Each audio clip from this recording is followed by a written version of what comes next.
जय हिंद दोस्तों। तो दोस्तों आज हम लेकर आए हैं लास्ट 6 मंथ करंट अफेयर्स का सेशन पार्ट 2। तो दोस्तों आज हम इसमें कुछ महत्वपूर्ण क्वेश्चन डिस्कस करने वाले हैं जो कि बहुत ही इम्पोर्टेंट होने वाले हैं, सभी एग्ज़ाम्स में पूछे जा सकते हैं। तो दोस्तों चलिए स्टार्ट करते हैं। हमारा पहला क्वेश्चन है, एमबी गंगा बिलास निम्नलिखित में से किस राष्ट्रीय उद्यान से होकर गुजरेगा। तो हमारे पास 4 ऑप्शन हैं, काजीरंगा राष्ट्रीय उद्यान, गूगामल राष्ट्रीय उद्यान, भीतरकनिका राष्ट्रीय उद्यान, नवेगांव राष्ट्रीय उद्यान। तो इसका सही ऑप्शन हो जाएगा काजीरंगा राष्ट्रीय उद्यान, जो कि असम में पड़ता है। तो एमबी गंगा बिलास जो है क्रूज को विश्व का सबसे लंबा रिवर क्रूज कहा गया है। यह बनारस से बांग्लादेश होते हुए डिब्रूगढ़ तक 3200 किलोमीटर की दूरी तय करते हुए 51 दिवसीय यात्रा करेगा। एमबी गंगा विलास पर्यटन स्थलों 27 नदी प्रणालियों की यात्रा करेगा, बांग्लादेश से होकर भी गुजरेगा। ये काजीरंगा राष्ट्रीय उद्यान सुंदरबन राष्ट्रीय उद्यान के क्षेत्रों को भी यात्रा करेगा। तो पढ़ते हैं नेक्स्ट क्वेश्चन की तरफ। हमारा अगला क्वेश्चन है, खेलो यूथ इंडिया गेम्स 2022 के शुभंकर का नाम क्या है। तो 4 ऑप्शन है हमारे पास, टर्टल ओले, आशा मोंगली, बुलीथम्बी, टाइगर शेरू। तो इसका सही आंसर हो जाएगा आशा मोंगली। नेक्स्ट क्वेश्चन, जोशीमठ के भूस्खलन अवतलन क्षेत्र निम्नलिखित में से किस जिले में स्थित हैं। तो 4 ऑप्शन है, रुद्रप्रयाग, पिथौरागढ़, बागेश्वर, चमोली। तो दोस्तों ये है उत्तराखंड के चमोली ज़िले में। नेक्स्ट क्वेश्चन, जोशीमठ ज्योतिर्मठ उत्तराखंड के चमोली ज़िले में एक शहर है, एक नगर पालिका बोर्ड है। यह उत्तर में तिब्बत क्षेत्र और पिथौरागढ़ के उत्तराखंड जिलों में, पूर्व में बागेश्वर, दक्षिण में अल्मोड़ा, दक्षिण पश्चिम में पौड़ी गढ़वाल, पश्चिम में रुद्रप्रयाग और उत्तर पश्चिम में उत्तरकाशी से घिरा हुआ है।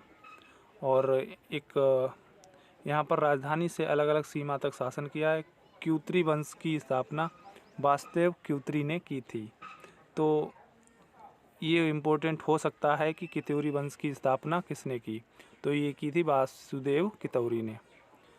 Next question, global fire index 2023 में किस देश ने शीर्ष स्थान हासिल किया। तो 4 ऑप्शन है, रूस, भारत, यूएसए, दक्षिण कोरिया। तो इसका सही आंसर हो जाएगा सही आंसर हो जाएगा संयुक्त राज्य अमेरिका। वैश्विक मारक क्षमता सूचकांक ग्लोबल फायर इंडेक्स दुनिया भर में सशस्त्र बलों की एक रेटिंग है, जो वर्ल्ड में पावरफुल देश होते हैं उनकी रेटिंग है। जहां दुनिया का सबसे ताकतवर देश यूनाइटेड स्टेट ऑफ अमेरिका है। संयुक्त राज्य अमेरिका का रक्षा बजट 782 बिलियन अमेरिकी डॉलर है। सैनिकों की संख्या, वित्तीय स्थिति, सैन्य उपकरण, भूगोल आदि के आधार पर इस देश की रैंकिंग की जाती है। वहीं बात करें रूस की, तो रूस ने महाशक्ति के रूप में अपना स्थान बनाए रखते हुए दूसरा स्थान हासिल किया है, जबकि भारत चौथे स्थान पर है। और यहीं बात करें चीन की, तो चीन तीसरे स्थान पर है और दक्षिण कोरिया छठे स्थान पर है। नेक्स्ट क्वेश्चन है हमारा, राष्ट्रपति भवन के मुगल गार्डन का नाम बदलकर निम्नलिखित में से क्या रख दिया गया है। जो दिल्ली में स्थित राष्ट्रपति भवन है, वहाँ एक स्थित मुगल गार्डन का नाम बदलकर हाल ही में अमृत बाग कर दिया गया है। नेक्स्ट क्वेश्चन है, राष्ट्रीय हरित हाइड्रोजन मिशन को किस मंत्रालय द्वारा लागू किया गया है। 4 ऑप्शन हैं, विज्ञान और तकनीकी, नई और नवीकरणीय ऊर्जा, शक्ति मंत्रालय या फिर वाणिज्य व्यापार मंत्रालय। तो इसका सही ऑप्शन हो जाएगा नई और नवीकरण ऊर्जा मंत्रालय। नेक्स्ट क्वेश्चन है हमारा, निम्नलिखित में से नौसैनिक पोत ने द्विपक्षीय सैन्य अभ्यास वरुण 2022 में भाग लिया। तो ये भाग लिया है INS चेन्नई ने, Indian naval ship Chennai. Next question है हमारा, निम्नलिखित में से किस स्थान पर खेलो इंडिया शीतकालीन खेल 2023 का आयोजन किया जाएगा? चार ऑप्शन है, लद्दाख, गुलमर्ग, श्रीनगर, पंचकुला। तो इसका सही आंसर हो जाएगा गुलमर्ग, जो कि लद्दाख में पड़ता है। नेक्स्ट, खेलो इंडिया विंटर गेम्स 2023 आयोजन निम्नलिखित में से किस निकाय द्वारा किया जा रहा है? तो इसके चार ऑप्शन हैं, भारतीय ओलंपिक संघ, भारतीय खेल प्राधिकरण, भारतीय एथलेटिक्स संघ और युवा कार्यक्रम मंत्रालय भारत सरकार। तो ये कराया जा रहा है युवा कार्यक्रम और खेल मंत्रालय भारत सरकार। नेक्स्ट क्वेश्चन है हमारा, मिशन अंत्योदय किस वर्ष में शुरू किया गया था? तो ये शुरू किया गया था 2017 में। केंद्रीय ग्रामीण विकास और पंचायती राज मंत्री गिरिराज सिंह ने मिशन अंत्योदय सर्वेक्षण 2022-23 का शुभारंभ किया, जिसकी वजह से ये चर्चा में रहा। रिपोर्ट इस बात पर प्रकाश डालेगी कि कैसे सरकार योजनाओं ने ग्रामीण भारत को लाभान्वित किया। भारतीय संविधान स्थानीय सरकारों को आर्थिक विकास और सामाजिक न्याय अनुच्छेद 243G और 243W के योजनाएं तैयार करने के लिए लागू करने के लिए अधिकार देता है। वहीं बात करें मिशन अंत्योदय की, तो ये 2017 और 18 में लॉन्च किया गया था। नेक्स्ट क्वेश्चन है हमारा, किस टीम ने 2023 रणजी ट्रॉफी जीती है? चार ऑप्शन है, सौराष्ट्र, बंगाल, मुंबई, उत्तर प्रदेश। तो ये सौराष्ट्र द्वारा जीती गई है। बात करें सौराष्ट्र की, तो सौराष्ट्र ने रणजी ट्रॉफी 2023 के फाइनल में बंगाल को 9 विकेट से हराकर खिताब ये जीता है। फाइनल कोलकाता के ईडन गार्डन्स में खेला गया था। सौराष्ट्र का पिछले 3 सीजन में यह दूसरा खिताब है। जयदेव उनादकट सौराष्ट्र के कप्तान थे। नारायण जन्नी, बृंदा राठी, गायत्री वेणुगोपालन रणजी ट्रॉफी में अंपायरिंग करने वाली पहली महिला अंपायर बनी है। रणजी ट्रॉफी की बात करें तो ये प्रशासक भारतीय क्रिकेट कंट्रोल बोर्ड BCCI द्वारा दी जाती है। मुख्यालय क्रिकेट केंद्र मुंबई महाराष्ट्र में है। प्रारूप प्रथम श्रेणी क्रिकेट है। पहला संस्करण हुआ था इसका 1934-35 में। टूर्नामेंट प्रारूप जो है राउंड रॉबिन फिर नॉकआउट। टीमों की संख्या इसमें जो पूरे भारत से जो टीमें हैं वो 38 है। नेक्स्ट क्वेश्चन है, निम्नलिखित में से किस अभिनेत्री ने 2023 दादा साहेब फाल्के अंतर्राष्ट्रीय पुरस्कारों में सर्वश्रेष्ठ अभिनेत्री का पुरस्कार जीता है? तो पहला ऑप्शन है आलिया भट्ट, दूसरा कृति सेनन, मृणाल ठाकुर, विद्या बालन। तो ये जीता है आलिया भट्ट ने। तो नेक्स्ट क्वेश्चन है, निम्नलिखित में से किस फिल्म ने 2023 दादा फाल्के अंतर्राष्ट्रीय फिल्म महोत्सव पुरस्कारों में फिल्म ऑफ द ईयर जीता? तो ये जीता है गंगूबाई काठियावाड़ी ने।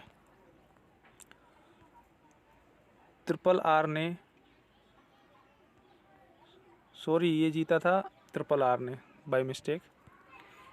RRR ने दादा साहेब फाल्के अंतर्राष्ट्रीय फिल्म महोत्सव 2023 फिल्म ऑफ द ईयर जीता। गोल्डन ग्लोब अवार्ड्स 2023 में नाटू नाटू जो सॉन्ग आया था उसको ये अवार्ड मिला था। क्रिकेट चॉइस अवार्ड्स 28वें संस्करण में नाटू नाटू ने सर्वश्रेष्ठ गीत पुरस्कार भी जीता। और वहीं बात करें RR फिल्म के जो निर्देशन हैं वो SS राजामौली हैं। नेक्स्ट क्वेश्चन है हमारा, मिशन अंत्योदय का लक्ष्य जो है किस वर्ष तक 50,000 ग्राम पंचायतों को गरीबी मुक्त बनाने का था? तो ये था 2022 को, फिर इसका हस्तांतरण कर दिया गया। और नेक्स्ट क्वेश्चन है हमारा, निसार इसरो तथा और किसके संयुक्त प्रोजेक्ट हैं? तो ऑप्शन है CNSA, JAXA, NASA, DRDO। तो ये है नासा के द्वारा, नासा और इसरो का एक संयुक्त प्रोजेक्ट है। बात करें CNSA तो ये चाइनीज़ अंतरिक्ष एजेंसी है। JAXA जापान की है, नासा अमेरिका की, DRDO भारत की है। वहीं बात करें निसार, इसरो और नासा की संयुक्त परियोजना है। Nisar NASA ISRO synthetic aperture radar को संदर्भित करता है। तो यहाँ पे आप कुछ इम्पोर्टेंट जो जानकारी है स्क्रीनशॉट ले सकते हैं, आप खुद से पढ़ लेना। नेक्स्ट क्वेश्चन है हमारा, Nisar NASA ISRO synthetic aperture radar उपग्रह को किस वर्ष के शुरुआत में लॉन्च करने का प्रस्ताव है? तो ऑप्शन है 2022, 2023, 2024, 2025। तो इसका सही आंसर हो जाएगा 2024। निसार जो है NASA ISRO synthetic aperture radar उपग्रह को 2024 शुरुआत में लॉन्च करने का प्रस्ताव है। इसका उद्देश्य उन्नत रडार इमेजिंग का उपयोग करके भूमि की सतह में परिवर्तन वैश्विक माप करना है। निसार ध्रुवीय क्रायोस्फीयर, हिंद महासागर क्षेत्र सहित सभी भूमि द्रव्यमान वैश्विक अवलोकन के लिए इसरो और अमेरिकी अंतरिक्ष एजेंसी नासा के बीच एक संयुक्त पृथ्वी अवलोकन मिशन है। वहीं बात करें नासा की, तो नासा का मुख्यालय वाशिंगटन डीसी संयुक्त राज्य अमेरिका में, जो कि यूएसए की राजधानी। संस्थापक इसके थे डीवाइटी आइज़नहावर और इसकी 1 अक्टूबर 1958 में स्थापना हुई थी। नेक्स्ट क्वेश्चन है हमारा, रतन टाटा निम्नलिखित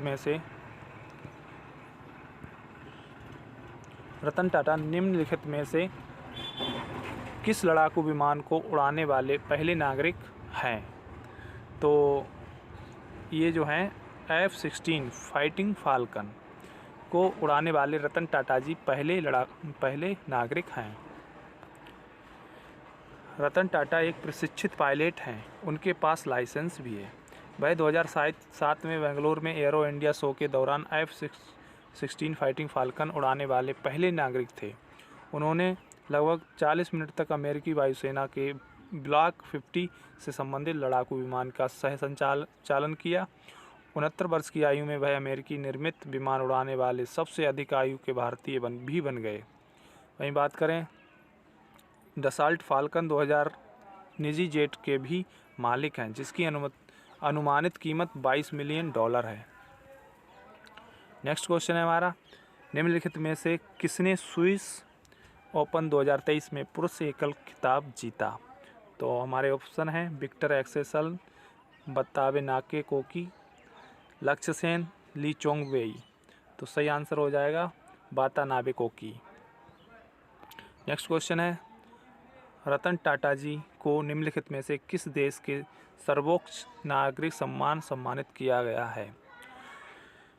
तो रतन टाटा जी को जापान द्वारा, सिंगापुर द्वारा, इटली द्वारा, इन सभी देशों के सर्वोच्च नागरिक सम्मान द्वारा इनको सम्मानित किया जा चुका है। ये कुछ जानकारी है, आप इसको खुद से पढ़ लीजिए, वैसे काफ़ी इम्पोर्टेंट ये जानकारी है। नेक्स्ट क्वेश्चन की तरफ बढ़ते हैं। H3N2 में H क्या दर्शाता है? Haemoglobin, haemagglutinin, haemophilus, helicobacter. तो ये दर्शाता है हेमाग्लूटिनिन।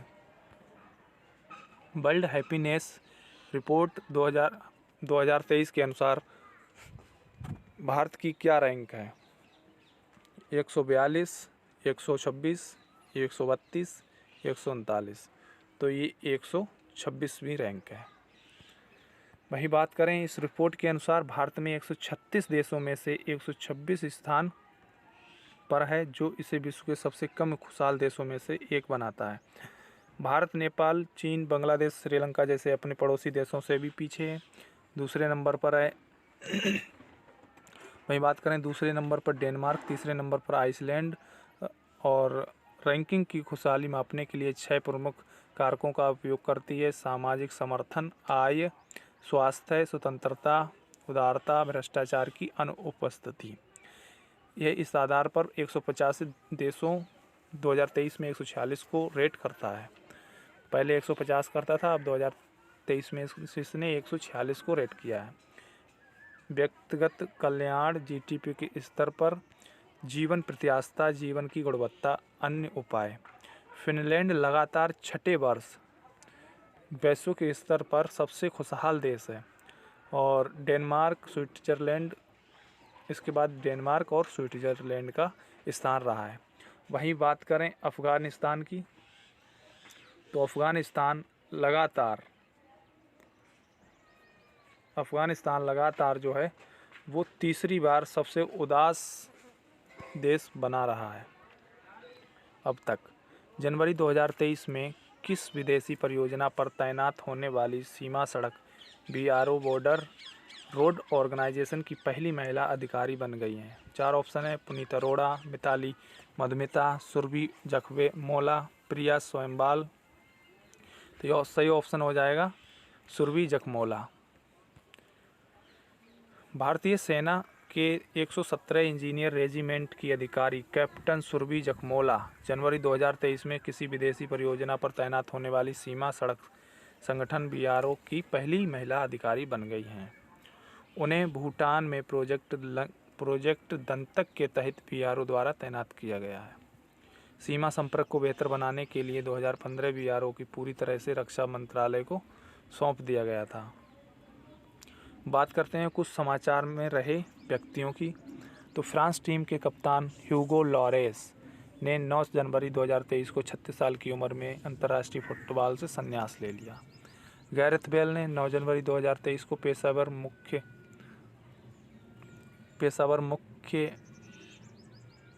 फुटबॉल संन्यास लेने की घोषणा की। भारतीय मूल मनप्रीत मोनिका सिंह जनवरी 2023 में अमेरिका में पहली महिला सिख जज बनी, वेरी इंपॉर्टेंट। नित्यानंद राय लद्दाख के लिए भूमि और रोजगार सुरक्षा उपाय पर चर्चा करने गृह मंत्रालय और गठित एक समिति का नेतृत्व करेंगे। वहीं बात करें व्हाट्सएप के एक भारतीय भुगतान कारोबार के प्रमुख विनय चलेटी ने भूमिका में 4 महीने के भीतर फर्म छोड़ दिया। नेक्स्ट क्वेश्चन है, निम्नलिखित में से किसने अंतरिक्ष में पहला 54 स्टारलिंक V2.0 उपग्रह प्रक्षेपित किया? तो 4 ऑप्शन है: space link, ISRO, NASA, ESA। तो इसका सही आंसर हो जाएगा SpaceX। बात करें SpaceX की, तो SpaceX ने अंतरिक्ष में पहले 54 स्टारलिंक V2.0 उपग्रह लॉन्च किए। इसे SpaceX फाल्कन 9 लॉन्च वाहन द्वारा लॉन्च किया गया। वेरी इंपॉर्टेंट, याद रखिए इसको। उपग्रह को पृथ्वी की निचली कक्षा में लॉन्च किया गया है। SpaceX फाल्कन 9 को 28 दिसंबर 2022 को लॉन्च किया गया। यह कैप कैनावेरल में US वायुसेना बेस के SLC-40 लॉन्च पैड से हुआ था। स्टारलिंक उपग्रह को उद्देश्य दुनिया के विभिन्न हिस्सों में इंटरनेट प्रदान करना है। अभी हाल ही में जो यूक्रेन रूस वॉर हुआ था, तो उस समय इसी स्पेस एक्स द्वारा जो भेजा गया अंतरिक्ष यान में जो स्टारलिंक था, उसके द्वारा इंटरनेट सुविधा उपलब्ध कराई थी। Space x exploration technology Corp एक अमेरिकी अंतरिक्ष यान निर्माता लॉन्चर उपग्रह संचार निगम है। इसकी स्थापना 2002 में एलन मस्क ने की थी और इसका मुख्यालय हर्थोने, कैलिफोर्निया, संयुक्त राज्य अमेरिका में है। वहीं बात करें नेक्स्ट क्वेश्चन की, तो किस बैंक ने बैंक के ग्राहकों के लिए को ब्रांड क्रेडिट कार्ड लॉन्च करने के लिए SBI कार्ड के साथ साझेदारी की है? तो ये की है पंजाब एंड सिंध बैंक ने।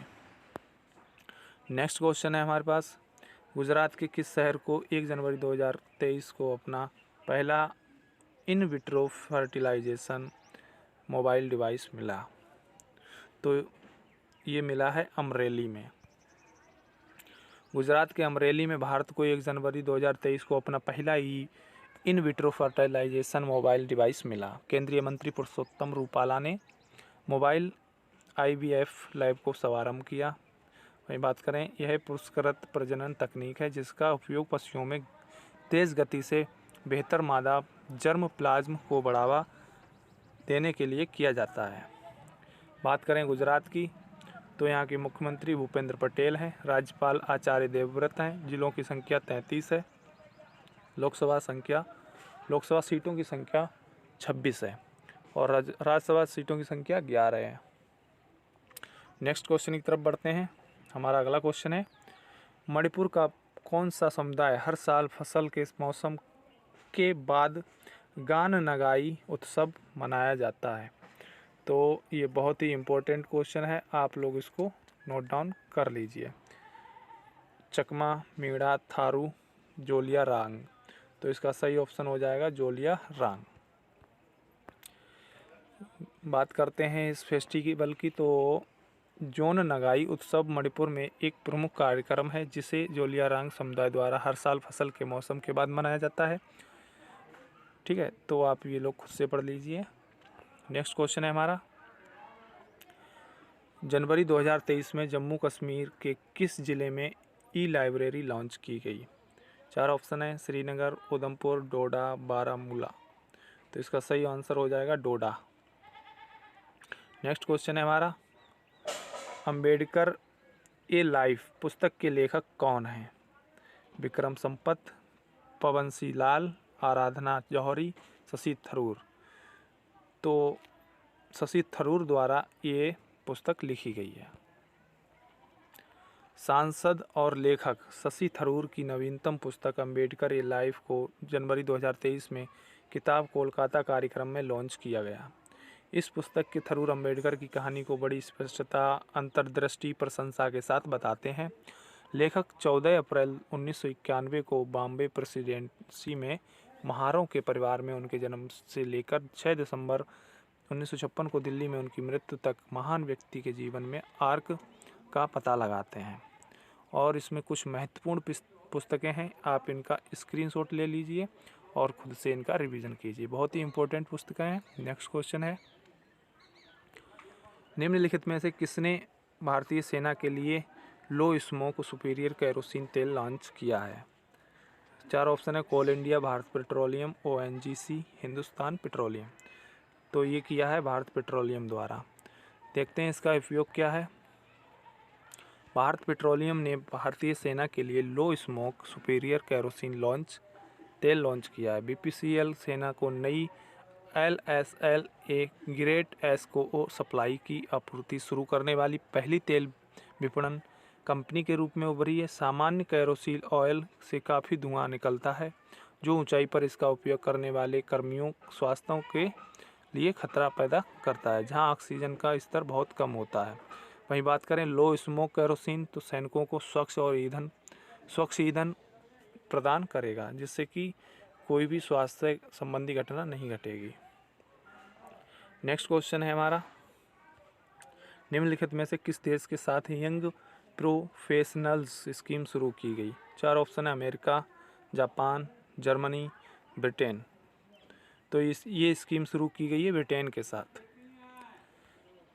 यह योजना 18 से 30 वर्ष की आयु के 3000 डिग्री धारक नागरिकों को 2 साल की अवधि के लिए एक दूसरे देशों में रहने और काम करने की अनुमति देती है। इस योजना के घोषणा नवंबर 2022 में बाली में G20 शिखर सम्मेलन में की गई थी। यह मई 2021 हस्ताक्षरित भारत UK प्रवासन और गतिशीलता समझौता ज्ञापन का हिस्सा है। यह योजना शुरू 3 साल की अवधि के लिए होगी। भारत और ब्रिटिश युवा एक दूसरे के देशों की यात्रा करने और 2 साल तक काम करने, अध्ययन करने या यात्रा करने में सक्षम होंगे। यह योजना प्रति वर्ष 3000 व्यक्तियों के लिए वीज़ा विनिमय की अनुमति देगी।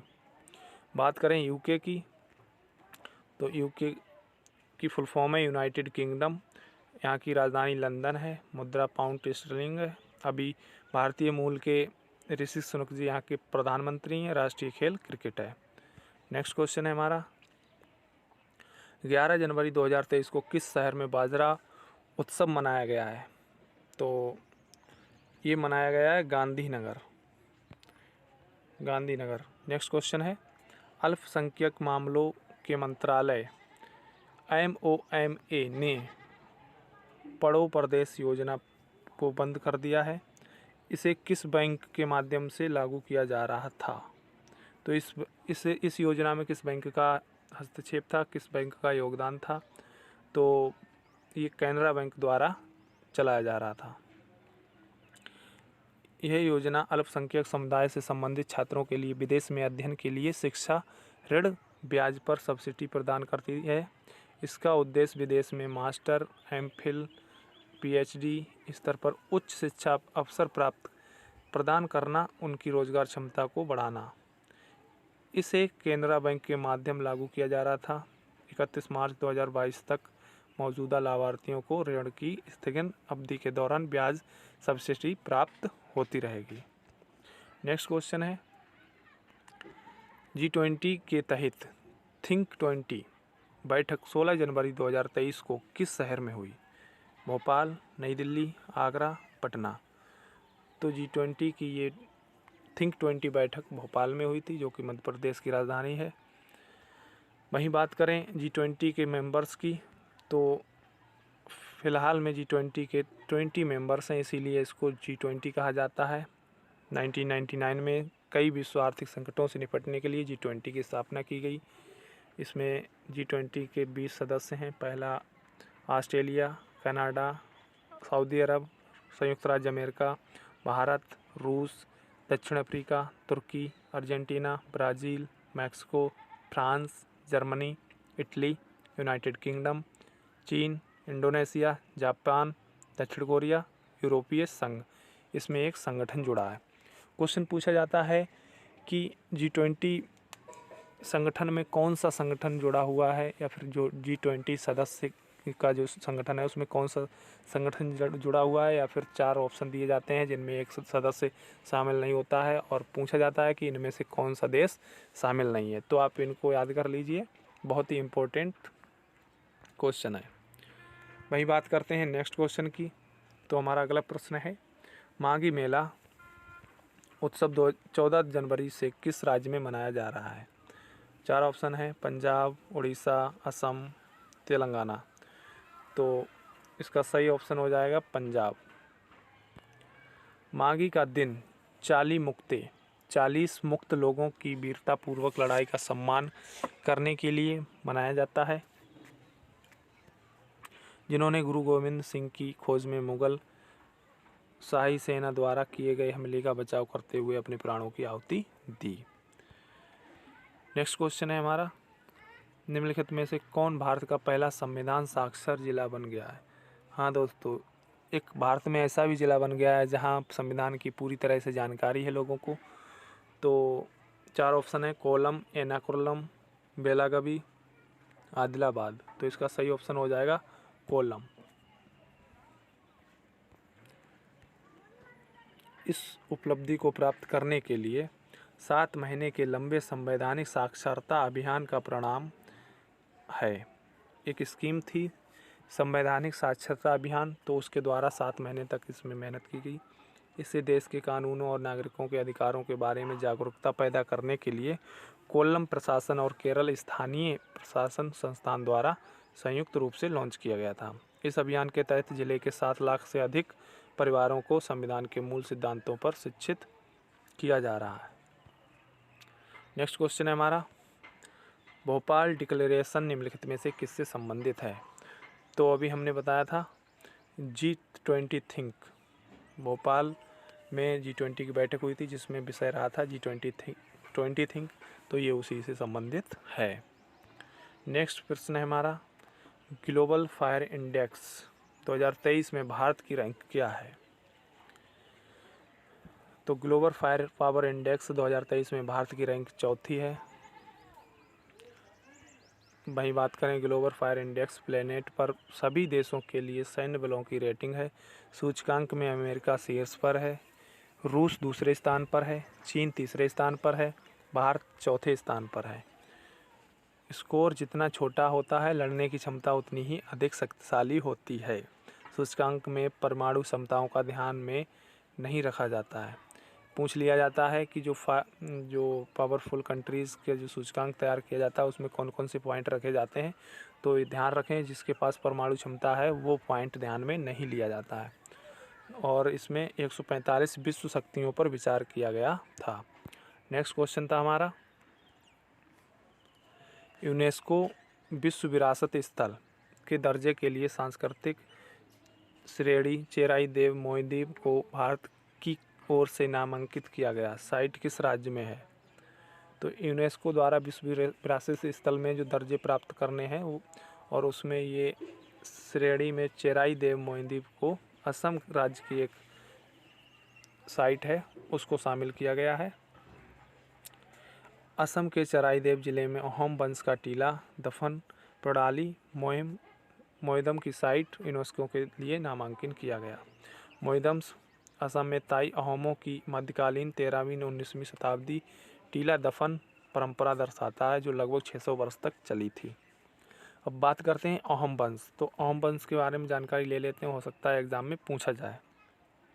तो वही बात करते हैं अहोम वंश की। तो अहोम वंश जो था वो 1228 से 1826 के लगभग 598 वर्षों तक अहोम साम्राज्य चला। तो इसकी स्थापना जो की थी वो मोंग माओ ने की थी और ये पटकाई की पहाड़ों को पार करने के बाद असम आए थे। इस राजवंश का शासन असम के बर्मा के आक्रमण के बाद ब्रिटिश ईस्ट इंडिया कंपनी द्वारा 1826 में संधि के बाद समाप्त हो गया। वही बात करते हैं नेक्स्ट क्वेश्चन की। तो हमारा अगला प्रश्न है राष्ट्रीय शिक्षा दिवस 2023 का विषय क्या है। तो 4 ऑप्शन है, इसका सही ऑप्शन हो जाएगा to invest in people prioritise education. ये याद कर लीजिए, बहुत ही इम्पोर्टेंट क्वेश्चन है। नेक्स्ट इसमें है थोड़ा जानकारी, 2023 की theme to invest in people prioritise education है। और वहीं बात करते हैं अफ़गानिस्तान की। तो यूनेस्को इस वर्ष अंतर्राष्ट्रीय दिवस अफ़गानिस्तान में उन लड़कियों और महिलाओं को समर्पित कर रहा है जो शिक्षा और अधिकार से वंचित हैं। यह शिक्षा तक उनकी पहुंच को प्रतिबंधित करने वाले प्रतिबंध को तत्काल हटाने की मांग कर रहा है। नेक्स्ट क्वेश्चन है राष्ट्रीय मतदाता दिवस 2023 की थीम क्या है। 4 ऑप्शन है, nothing like voting I for sure, making elections inclusive accessible and prioritise. तो इसका सही ऑप्शन हो जाएगा ऑप्शन ए। ये कुछ जानकारी है हमारे राष्ट्रीय मतदाता दिवस से, तो आप इसको नोट डाउन कर लीजिए। या फिर एक इम्पोर्टेंट टॉपिक है राष्ट्रीय मतदाता दिवस कब मनाया जाता है। तो ये मनाया जाता है 25 जनवरी को। नेक्स्ट क्वेश्चन है हमारा, जनवरी 2023 में किस शहर में उत्तर भारत की सबसे बड़ी तैरती सौर ऊर्जा परियोजना उद्घाटन किया। शिमला, लखनऊ, चंडीगढ़, बठिंडा। तो ये हरियाणा पंजाब की राजधानी चंडीगढ़ में तैरती हुई सौर ऊर्जा परियोजना का उद्घाटन किया। इस संयंत्र की क्षमता 2000 किलोवाट पावर है। इसे 70 करोड़ में लागत चालू किया गया है। उन्होंने चंडीगढ़ धनास झील के ऊपर स्थापित 500 किलोवाट पावर की तैरती सौर ऊर्जा का भी उद्घाटन किया।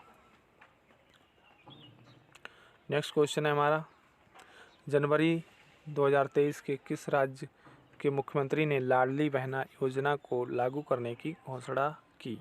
4 ऑप्शन है, उत्तर प्रदेश, पंजाब, मध्य प्रदेश, उड़ीसा। इसका सही आंसर हो जाएगा मध्य प्रदेश। मध्य प्रदेश द्वारा लाडली बहन योजना लागू की गई। इस योजना का लाभ देखते हैं। इस योजना के माध्यम से मध्य प्रदेश के गरीब और मध्यम वर्गीय परिवारों की बहनों को 1000 प्रति माह दिए जाएंगे। ये योजना का लाभ प्राप्त करने के लिए महिलाओं को मध्य प्रदेश का निवासी होना अनिवार्य है। योजना पर 5 साल में 60,000 करोड़ रुपए खर्च होने का अनुमान है। मुख्यमंत्री ने इस गौरव दिवस के अवसर पर नर्मदापुरम जिले के कई विकास कार्यक्रम को सौगात देते हुए महाकाल लोक की तर्ज पर नर्मदापुरम लोक नर्मदा कॉरिडोर बनाने की घोषणा की। साथ ही यहां आधुनिक बस स्टैंड भी बनाया जाएगा। प्रदेश में पहले लाडली लक्ष्मी योजना और लाडली लक्ष्मी योजना 2 थी। नेक्स्ट क्वेश्चन है,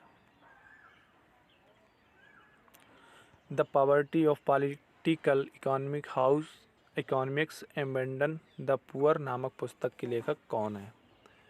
4 ऑप्शन है, मेघनाथ देसाई, डॉक्टर अश्विन फर्नांडिस, विक्रम सम्मत, तमल बंदोपाध्याय। तो इसका सही ऑप्शन हो जाएगा मेघनाथ देसाई। बढ़ते हैं नेक्स्ट क्वेश्चन की तरफ। हाल ही में बजट 2023 में पीएम प्रणाम योजना की घोषणा की गई। योजना का उद्देश्य क्या है? 4 ऑप्शन है हमारे पास। भारत में वैक्सीन निर्माण को बढ़ावा देना, कृषि रासायनिक उर्वरकों में प्रयोग कम करना, भारत इलेक्ट्रॉनिक आयात निर्यात बाजार को बढ़ाना, ग्रामीण क्षेत्रों में स्वास्थ्य बुनियादी ढांचों को बढ़ाना। तो इसका सही ऑप्शन हो जाएगा 2, कृषि में रासायनिक उर्वरकों के प्रयोग को कम करना। नेक्स्ट क्वेश्चन है हमारा, हाल ही में समाचारों में देखा गया शब्द सोलिगा इकारनाटा, ये बहुत ही इम्पोर्टेंट है, किसी भी एग्ज़ाम में पूछा जा सकता है, नोट कर लीजिए। तो ये क्या जीनस है, कौन सी जीव से रिलेटेड है? 4 ऑप्शन है, सांप, ततैया, मेंढक, छिपकली। तो ये है ततैया। ये ततैया जो है कर्नाटक में पाई गई है। नेक्स्ट क्वेश्चन है हमारा, कौन सा भुगतान bank UPI light feature launch करने वाला भारत का पहला बैंक बना है? तो ये बना है पेटीएम, जो कि एक डिजिटल बैंक है। अश्विनी गुजराल का फरवरी 2023 में निधन हो गया। ये कौन थे? 4 ऑप्शन है, इक्विटी विश्लेषक, शास्त्रीय नर्तक, गायक, डॉक्टर। तो ये इक्विटी विश्लेषक थे। हाल ही में जो मृत्यु को प्राप्त हुए व्यक्तियों की थोड़ी चर्चा कर लेते हैं। एक प्रसिद्ध नर्तक मोहिनीअट्टम प्रतिपादक डॉक्टर कनक रेले फरवरी 2023 का निधन हो गया। टॉलीवुड अभिनेता राजनेता नंदमुंदरी तारक रतन 2023 बेंगलुरु में निधन हो गया। वहीं प्रख्यात यक्षगान भागवत विपला नारायण का 16 फरवरी 2023 में निधन हो गया। दिग्गज अभिनेता जावेद खान अमरोही का 14 फरवरी 2023 में निधन हो गया। प्रसिद्ध चित्रकार ललिता लाजमी का फरवरी 2023 में निधन हो गया। वहीं पद्म भूषण पुरस्कार से सम्मानित प्रसिद्ध पार्श्व गायक बाड़ी जयराम का 4 फरवरी 2023 में निधन हो गया। वहीं पाकिस्तान के पूर्व राष्ट्रपति परवेज़ मुशर्रफ का 5 फरवरी 2023 को निधन हो गया। और प्रसिद्ध कन्नड़ लेखक के बी तिरुमलेश का फरवरी 2023 में हैदराबाद में निधन हो गया। तो नेक्स्ट क्वेश्चन है हमारा, 145 वायु योद्धाओं वाली एक भारतीय वायुसेना टुकड़ी हाल ही में किस देश में कोबरा वॉरियर में भाग लेगी?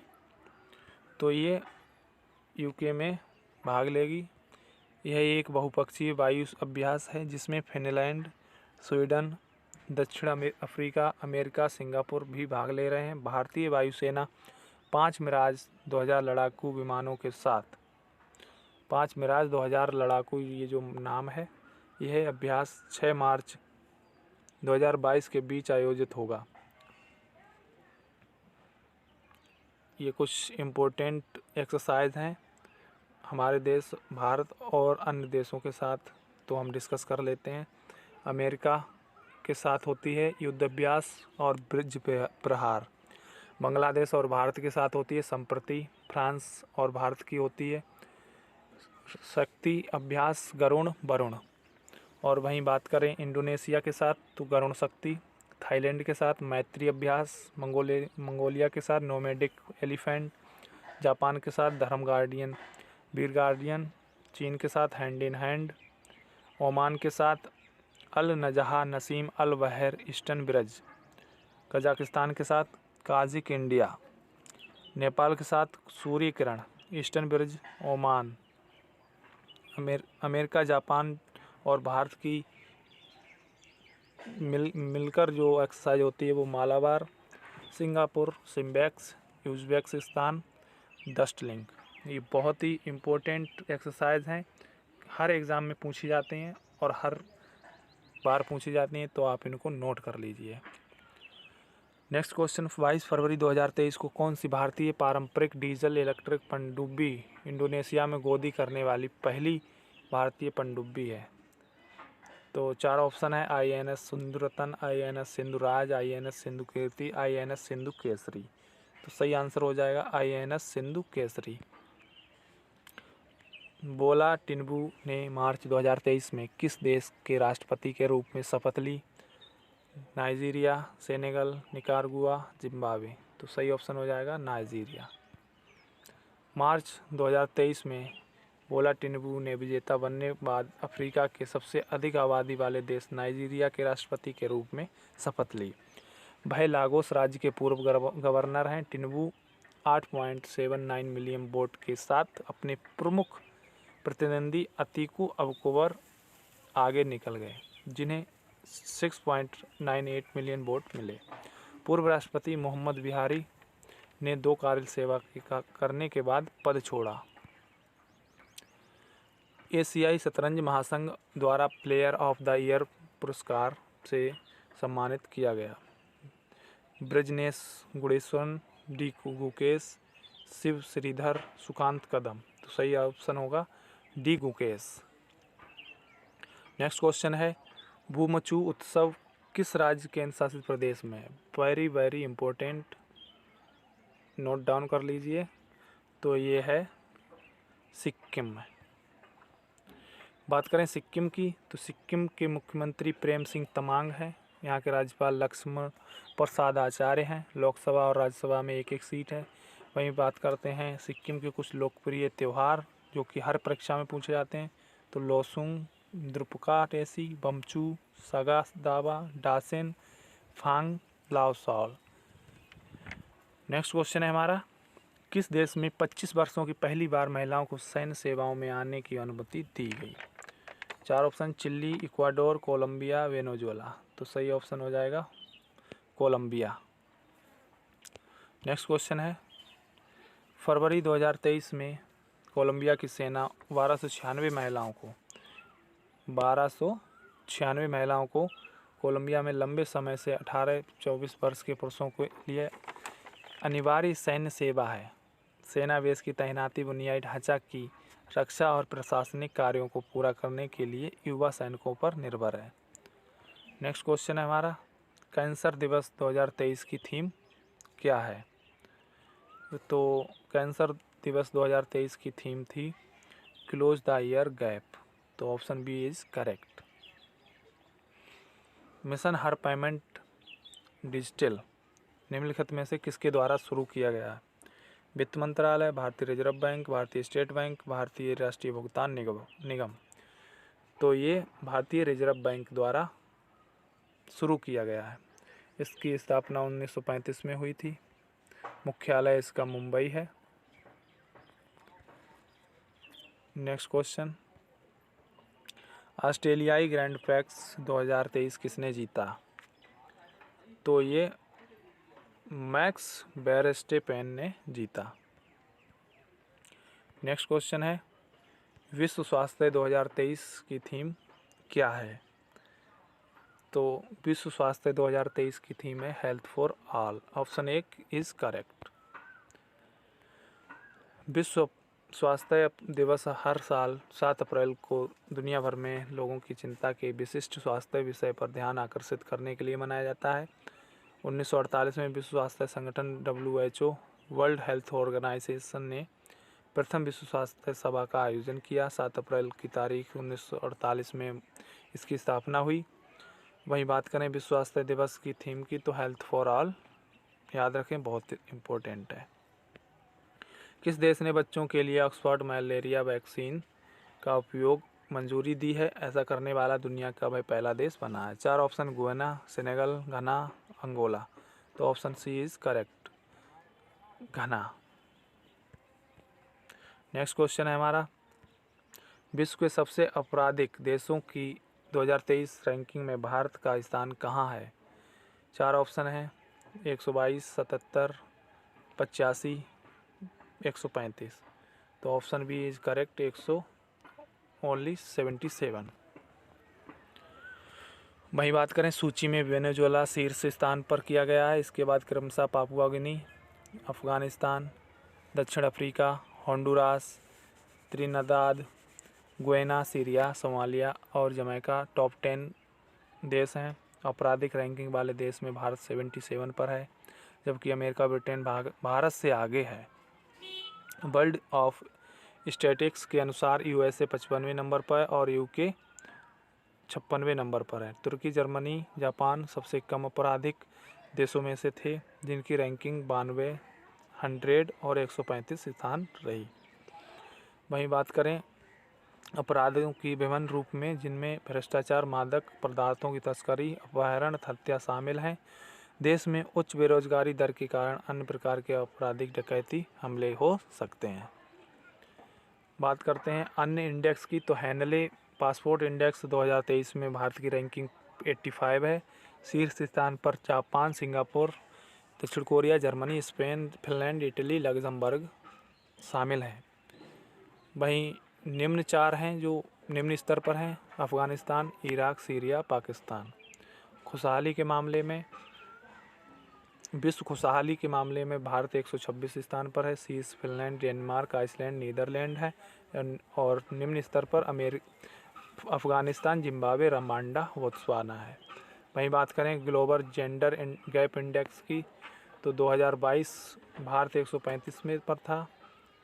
और शीर्ष 4 आइसलैंड, फिनलैंड, नॉर्वे, न्यूजीलैंड। निम्न अफ़गानिस्तान, पाकिस्तान, कांगो और ईरान। और बात करें शांतिप्रिय देश की, तो आइसलैंड टॉप पर रहा।